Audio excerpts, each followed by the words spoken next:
सिर्फ इतना सा सोच लो माइंड में कि ये लड़का है और इसने लड़की के साथ शादी की है। मैं ऐसा क्यों बोल रही हूँ? क्योंकि आपको दो लड़कियों की शादी डाइजेस्ट नहीं हो रही। मैं कभी सोच ही नहीं सकती थी कि मैं किसी मेल के साथ एज अ ब्राइड खड़ी हूँ। वो मेरे को ये था कि नहीं, साथ में एक लड़की है लेकिन टॉम लुक में। अगर मैं आज भी याद करूँ तो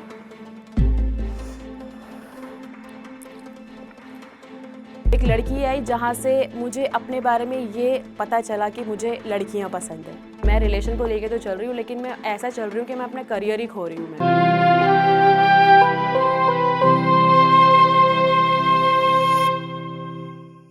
नमस्कार, मेरा नाम है यशविका बत्रा। मैं हरिद्वार की रहने वाली हूँ और मेरी उम्र 30 साल है। मेरी स्कूलिंग, मेरा कॉलेज सब कुछ हरिद्वार से ही हुआ है। मेरी फैमिली में मेरी मदर, मेरा छोटा भाई और मेरे पापा, लेकिन मेरे पापा अभी नहीं है। 2005 में वो हमें छोड़ के जा चुके हैं। उसके बाद की जो लाइफ हमारी रही है वो बहुत ज़्यादा स्ट्रगल वाली रही है। मुझे आज भी याद है, मेरी मदर हमारी फ़ीस पे आउट करने के लिए मेरे नैनीहाल से जो भी उनको क्लॉथ्स मिलते थे, जो सूट साड़ियाँ मिलते हैं, वो सारी चीज़ें दे के हमारी स्टडीज़ में हमारी फ़ीस भरती थी, मेरे और मेरे ब्रदर की। तो वो जब सारी चीज़ें मैंने देखनी शुरू की तो मेरे दिमाग में सिर्फ यही था कि नहीं, मुझे अपनी लाइफ को ऐसे नहीं लेके जाना है, मुझे ये चीज़ें ज़िंदगी में नहीं करनी है और मुझे कुछ आगे बढ़ना है। रात रात भर जाग के उस टाइम पे मैं और मेरी मदर, आप लोगों ने सुना होगा सिवैयाँ जो होती हैं जिनको हम दूध में डाल के बनाते हैं, हम रात रात भर वो तोड़ते थे। मुझे आज भी याद है कि 20 रुपये किलो के हिसाब से हम लोग बेचते थे वो, और मेरी मम्मी और मैं रात रात भर बैठ के 10-10 किलो उनको तोड़ते थे और फिर सेल आउट करते थे, और सुबह मुझे 6 बजे उठ के स्कूल जाना होता था। अगर मैं कहूँ कि एक बच्चे के लिए टिफ़िन लंच बॉक्स क्या होता है, वो शायद मुझे नहीं मिला, वो मिल ही नहीं पाया, क्योंकि मेरे पापा के जाने के बाद मेरी मदर 2 साल तक डिप्रेशन में थी। हम 8 दिन तक भूखे थे मेरे पापा की डेथ के बाद, और मेरी फैमिली वालों ने हमें एक बार भी नहीं देखा कि हम लोग किस सिचुएशन में जी रहे हैं, हमें किस चीज़ की नीड है। हमें घर से बिल्कुल अलग कर दिया गया था। उस टाइम पे हमारी नेबर, हमारे घर में नीचे गाय होती थी, तो हमारी नेबर चोकर डालने आई थी, जो आटे में से चोकर निकलता है गाय को डालने के लिए। तो मेरी मदर ने वो चोकर उनसे लिया और उसकी रोटियां बनाई और मुझे और मेरे भाई को मतलब उन्होंने खिलाया। तो वो भी एक मोमेंट था जो अगर मैं आज भी याद करूं तो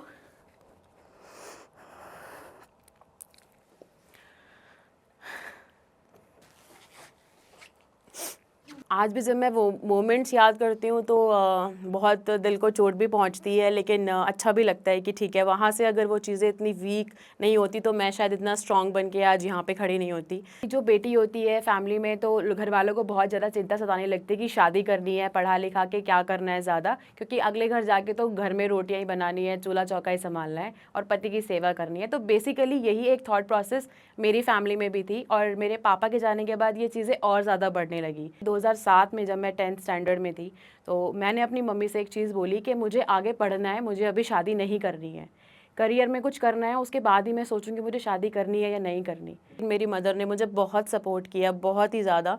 उन्होंने एक ही चीज़ बोली थी कि अगर मेरी बेटी पढ़ना चाहती है तो मैं उसको पढ़ाऊंगी, फिर उसके लिए जो मर्ज़ी करना पड़े। एंड नो डाउट हमने बहुत ज़्यादा एफ़र्ट्स की उसके लिए, मैंने, मेरी मॉम ने, मेरे ब्रदर ने।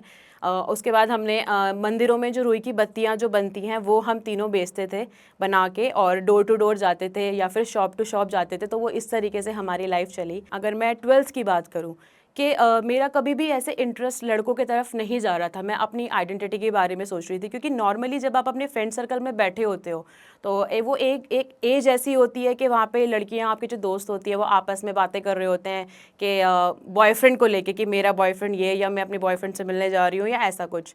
बट मेरा कभी ऐसा इंटरेस्ट गया नहीं, मतलब कि मेरे लाइफ में कोई लड़का होना चाहिए या मुझे भी बॉयफ्रेंड बनाना चाहिए जो मेरे मोबाइल का रिचार्ज करा के दे या मुझे घुमाए फिराए, और ऐसा कुछ भी नहीं था मेरे लाइफ में। ना मेरे कोई ऐसे सपने थे, मैं बहुत दूर रखना चाहती थी खुद को इन सब चीज़ों से। मुझे ये लगता था कि नहीं, मुझे इन सब चीज़ों में नहीं पढ़ना है, अगर मैं इन सब चीज़ों में पड़ गई तो मैं अपनी करियर में कुछ भी नहीं कर पाऊँगी। सो वैसा ही मेरे दिल में चलता रहा। एंड उस टाइम पे पहली बार मेरी लाइफ में एक लड़की आई मेरे स्कूल में ही। मैं गर्ल्स स्कूल से पढ़ी हूँ, तो डेफिनेटली सारी लड़कियाँ ही थी वहाँ पे। तो एक लड़की आई जहाँ से मुझे अपने बारे में ये पता चला कि मुझे लड़कियाँ पसंद है। मुझे स्कूल में एक लड़की मिल गई जिसका लुक टॉम लुक था, और काफ़ी लड़कियों का क्रश भी था वहाँ पे। तो मुझे भी एक्साइटमेंट हुई कि मैं जाके देखूँ कि ऐसा है क्या, आखिर भाई लड़की तो मैं भी हूँ, वो भी है, फिर उसके लिए इतना क्यों। तो मुझे पता चला कि ऐसा ऐसा कुछ है, क्योंकि ऑलरेडी काफ़ी सारी चीज़ें चल रही थी उनको लेके। तो वहाँ पे मैंने पहली बार ये चीज़ें जानी कि ऐसा भी होता है, मतलब एक लड़की हो के आप किसी दूसरी लड़की को भी पसंद कर सकते हो एज अ कपल। मतलब वो अलग तरीके की चीज़ें जा रही थी। तो पहले मुझे बहुत उस चीज़ को लेके हँसी आई कि अरे ऐसा कैसा हो सकता है। तो मेरी जो फ्रेंड्स थी मैंने उनको ये सारी चीज़ें बताई कि वो जो एक लड़की है ना, वो उनका रिलेशन ऐसा-ऐसा है, वो एक लड़की को पसंद करती हैं, ऐसा थोड़ी होता है, शादी तो लड़के से ही होती है ना। मैं उस टाइम पे अपने आप को एक्सप्लोर कर रही थी, तो मैं वो चीज़ें नहीं समझ पा रही थी। और जब मेरा इंटरेस्ट खुद वहाँ जाने लगा, तो मैं अपने दोस्तों से भी शेयर करने में वो चीज़ डरती थी। मुझे वो चीज़ भी हिट करती थी कि सामने वाला मुझे ये ना बोले कि मुझे लड़कियाँ पसंद है, क्योंकि उस टाइम तक मुझे ये नहीं पता था कि लेस्बियन क्या होता है, सेम सेक्स क्या होता है, LGBTQ कम्युनिटी क्या चीज़ है, कुछ भी नहीं पता था। मुझे सिर्फ ये पता है कि दो लड़कियाँ हैं, आपस का जो रिलेशन है ना, वो बहुत अलग जा रहा है, और अगर आप उसे दुनिया के सामने लेके आते हो तो वो चीज़ें गलत ही होंगी, मतलब वो आपको सामने से गलत ही बोलेंगे, तो मैं कुछ गलत कर रही हूँ। तो वैसा कुछ मेरे दिमाग में चल रहा था। जब भी मेरी फैमिली वाले मेरी शादी के लिए बात करते थे तो मुझे वो चीज़ें बहुत चुभने लगती थी। मैं कभी अपने आप को, मैं दुल्हन बनने के हमेशा सपने देखती थी, मतलब दुल्हन बनना, शादी करना मेरे लिए उससे बड़ा कोई सपना ही नहीं था। मेरी मदर ने, मुझे आज भी याद है, मैं 6th स्टैंडर्ड में थी और मेरी नोज़ पियर्सिंग कराई थी, ये कह के मुझे कि बेटा अगर नोज़ पियर्सिंग नहीं कराओगे तो तुम नथ नहीं पहन पाओगे अपनी शादी पे। और वो मेरा ड्रीम था, तो ऑब्वियसली मुझे कराना ही था। तो वो चीज़ मैं कभी भी एक मेल के लिए खुद को देख ही नहीं पाई। मैं कभी सोच ही नहीं सकती थी कि मैं किसी मेल के साथ एज अ ब्राइड खड़ी हूँ। वो मेरे को ये था कि नहीं, साथ में एक लड़की है लेकिन टॉम लुक में। इस चीज़ के लिए भी लोगों को बहुत वो लगता है। तो ये भी है कि मुझे लड़की पसंद थी, लेकिन लड़की वाले लुक में नहीं। उसके बाल लंबे नहीं होने चाहिए थे, वो सूट नहीं पहननी चाहिए थी। तो ये मेरे दिल में था कि बियर्ड नहीं होनी चाहिए, लड़की होनी चाहिए, लेकिन लुक में मतलब उसने पैंट शर्ट पहना हो, उसने ट्राउज़र पहना हो, वैसा कुछ।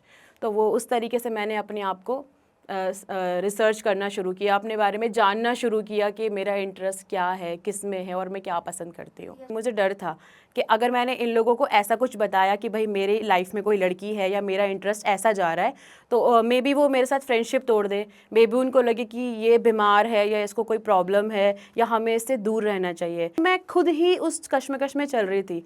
और उस टाइम पे मेरा इतना ज़्यादा ये भी नहीं था कि मैं, जैसे नॉर्मली लोग फेसबुक पे चलते हैं या इंटरनेट पे चीज़ें करते हैं, देखते होते हैं, मैं वैसे भी नहीं थी। मैं बहुत सीधे सारे टाइप की थी, तो मैं कुछ भी नहीं बता पा रही थी किसी को भी, कुछ भी नहीं कह पा रही थी अपने बारे में, अपनी फीलिंग्स के बारे में।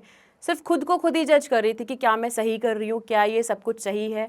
क्योंकि अब एक तरीके से वो चीज़ें अच्छी भी लग रही थी। अगर मैं अकेली हूँ तो मुझे वो चीज़ें अच्छी लग रही है, लेकिन अगर मैं किसी के सामने हूँ तो मुझे ऐसा लग रहा है कि नहीं, अगर ये चीज़ें सामने से होंगी तो सामने वाला मुझे गलत तरीके से जज करेगा। एक टॉम मेरी ज़िंदगी में आई, वहाँ से वो सारी चीज़ें शुरू हो चुकी थी। वहाँ से मैंने खुद को जानना शुरू कर दिया था कि मैं क्या हूँ और मेरा इंटरेस्ट किस में है। बिल्कुल सोसाइटी का डर था, फैमिली का डर था, बट वो चीज़ें कंटिन्यूटी में चलती जा रही थी। मैं खुद को रोक ही नहीं पाई। मैं उस रिलेशन में आगे बढ़ने से खुद को बिल्कुल भी नहीं रोक पाई। और एक टाइम बाद जब मैं ग्रेजुएशन कर रही थी, मेरे को अपने बारे में हर चीज़ पता चल चुकी थी कि मुझे किस तरफ जाना है। लेकिन अनफॉर्चुनेटली, जैसा कि आपको पता है कि हर लव स्टोरी का दी एंड अच्छा नहीं होता, तो वैसा ही कुछ हुआ। तो फाइनली उसकी शादी कहीं और हो गई। उसकी शादी होने के बाद मेरी ज़िंदगी इतनी बुरी तरीके से उलझ गई कि मैंने बहुत कुछ सोचा, क्योंकि मैं किसी को कुछ कह नहीं पा रही थी, तो मैं अंदर अंदर घुट रही थी।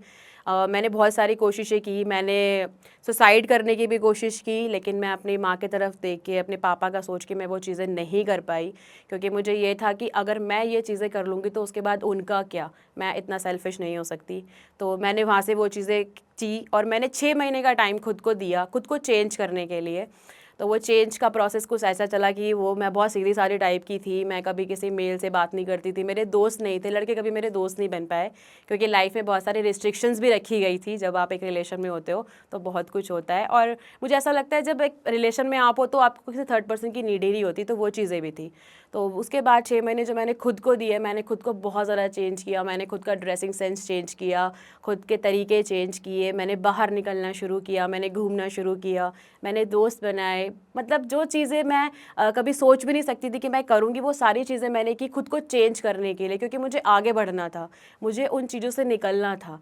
तो मैं इस तरीके से वहाँ से आगे निकली। वहाँ से आगे निकलने के बाद मैंने अपना मास्टर्स कंप्लीट किया, मैंने अपना MBA कंप्लीट किया, और MBA कंप्लीट करने के बाद मैं रुद्रपुर पहुँची बैंक में जॉब करने के लिए। देन उसके बाद मेरी लाइफ में एक और टॉम की एंट्री हुई, और वो मुझसे एज में बहुत छोटी थी, मतलब 4 to 5 इयर्स का गैप था हमारे बीच में। तो वहाँ से भी थोड़ी सी चीज़ें ऐसे निकल के आई कि मैं थोड़ा सा इमोशनल हो गई और हमारे रिलेशन भी चलता रहा साथ में। एंड मैंने पीजी से मूव ऑन करके मैं एक फ्लैट में शिफ्ट हुई उसके साथ। वहाँ से हमारा रिलेशन चलने लगा, बट रिलेशन ये बहुत अलग टाइप का था।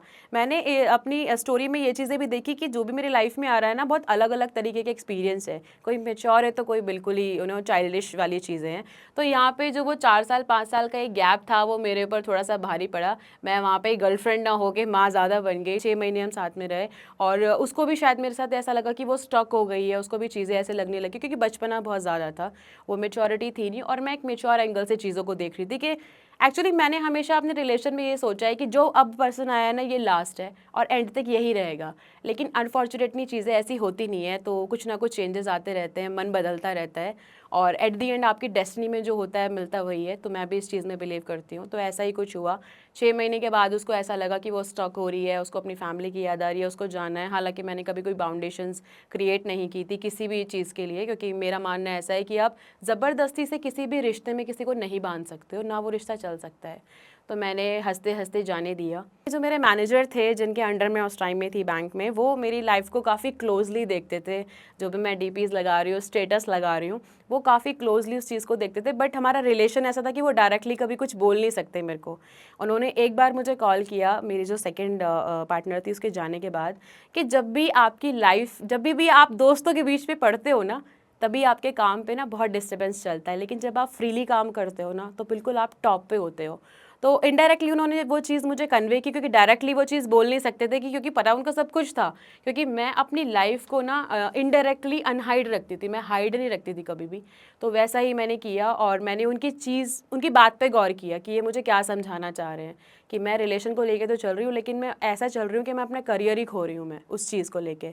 तो मैंने सच में उस चीज़ को बिल्कुल साइड कर दिया और फिर से मैंने अपने करियर पे फोकस किया। और नो डाउट कि जब आप काम करते हो और मन से काम करते हो तो आगे आप बढ़ते ही हो। मेरी प्रमोशन भी हुई, मुझे बहुत सारे ऑफ़र्स भी मिले एंड मेरा मॉरिशस का एक ट्रिप क्वालिफाई हुआ। काफ़ी सारी मुझे अचीवमेंट्स मिली, तो अच्छा भी लगा उन चीज़ों को करने में। लेकिन एट दी एंड देखो, आपको अपनी लाइफ में एक पार्टनर ऐसा चाहिए ही होता है जिसके साथ आप टाइम स्पेंड कर सको, जिसके साथ आप लाइफ स्पेंड कर सको। और मैं लाइफ के एक ऐसे मोड़ पे आ चुकी थी जहाँ पे मुझे एक लाइफ पार्टनर चाहिए था जिसके साथ मैं अपनी पूरी ज़िंदगी बिता सकूँ। तो फाइनली आया 2018। 2018 में मैंने कभी उम्मीद नहीं की थी कि मेरी ज़िंदगी में एक ऐसा इंसान आएगा जिसके साथ मैं अपनी पूरी ज़िंदगी बिता सकूँगी। क्योंकि आपको रिश्ते बहुत मिलते हैं, रिश्ते बन भी बहुत जाते हैं, थोड़ा टाइम चलते हैं और फिर टूट जाते हैं।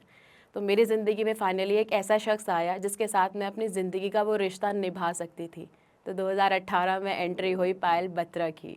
पिछले 73 सालों से हमारा संविधान हमें कई नई ऊंचाइयां छूने की आजादी देते आ रहा है। 2021 में किए हुए एक सर्वे के हिसाब से भारतीय जनता के 3% लोग खुद को होमोसेक्सुअल यानी गे या लेस्बियन मानते हैं। भारत की सर्वोच्च अदालत 13 मार्च 2023 को समान लिंग विवाह को वैध बनाने के बारे में दलीलें सुनेगी, जो हमारे 1.4 बिलियन लोगों के देश के लिए और LGBTQIA कम्युनिटी के लिए वैश्विक स्तर पर एक मील का पत्थर है। इस पे आपकी क्या राय है, हमें कमेंट्स में जरूर बताएं। आपको ज़्यादा मेहनत करनी ही नहीं पड़ेगी, आपको ये सोचना ही नहीं पड़ेगा कि ये 2 लड़कियों ने शादी की है। सिर्फ इतना सा सोच लो माइंड में कि ये लड़का है और इसने लड़की के साथ शादी की है। मैं ऐसा क्यों बोल रही हूँ, क्योंकि आपको 2 लड़कियों की शादी डाइजेस्ट नहीं होगी। मैंने उनको समझाया कि जो खुशी मुझे इस बंदी के साथ मिल रही है वो मैं उस लड़की के साथ कभी भी नहीं देख पाऊंगी जिससे आप मेरी शादी करना चाहते हो। हम लोग लिटरली किसी भी पंडित को अगर अप्रोच कर रहे थे तो उनका सामने से निकल के यही आता था कि मैं 2 लड़कियों की शादी कैसे करा दूँ, मैं कन्या का कन्यादान एक दूसरी कन्या को कैसे दे दूँ, इंटीमेट कैसे होते हो, सेटिस्फैक्शन एक दूसरे को कैसे मिलता है। तो मुझे ऐसा